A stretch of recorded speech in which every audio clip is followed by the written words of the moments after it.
Pinkile Poto, an ailing infirm mother of 3, her kidneys are weakening each day. Kidneys remove waste products from the body and maintains a healthy balance of salts, water and minerals. Poto fears her final days are drawing near. I don't feel the same anymore. I live in fear that I might die anytime.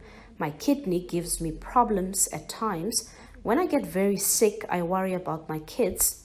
If I can get someone to donate me a kidney, I'd be very happy.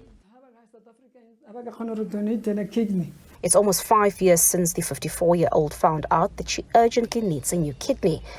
Before then, she had a near-fatal experience as her last kidney almost gave up.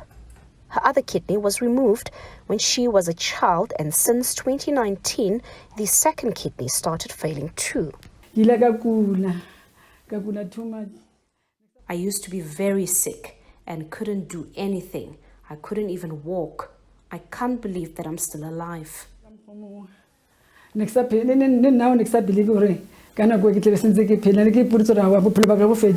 Before falling ill, she was working for the city of Johannesburg. She registered in 2019 to be considered for a kidney transplant. Poto started dialysis in June 2020. This has been her fight for survival 3 times a week in a 4-hour session. That's why Dialysis is helping me a lot. I can live.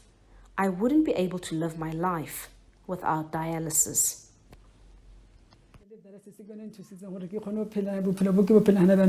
Apart from the mental and emotional toll the weight has had on this family, the financial pressure is burgeoning. The average patient has to go for dialysis at least 3 times a week. Each session costs over 2,000 rand. So far, the medical aid had been paying, but funds are limited.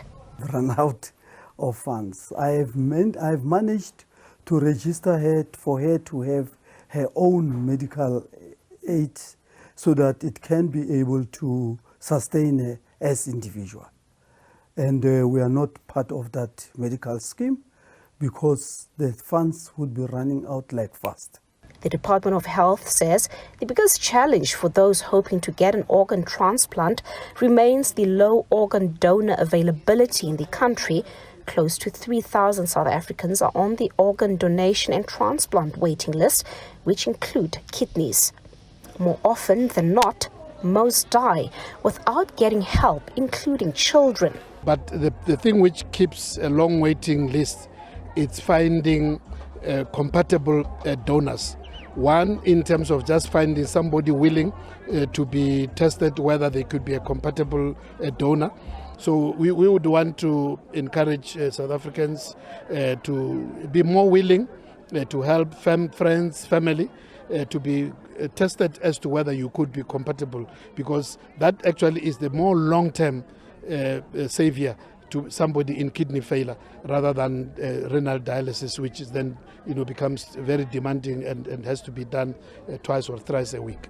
According to the South African Kidney Foundation, there is hope for people like Pinkile Poto, but the waiting list and post-transplant complications remain challenging.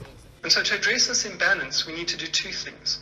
We need our people to be screened for kidney disease so that the diagnosis can be made early and treatment started to prevent them from developing kidney failure requiring a kidney transplant. But we also need our people to register as organ donors and to inform their family of their decision so that we can increase the number of donors in the country. Poto has 2 children aged 22 and 12 and 1 grandchild. Her biggest wish is to be given a chance to see her children grow. Meanwhile, the Health Department and Kidney Foundation has called on all South Africans to be part of the organ donor network in the country in order to reduce the backlog to save lives and give people like Pinkile Poto a fighting chance. Patricia Fasachi, SABC News in Alexandra.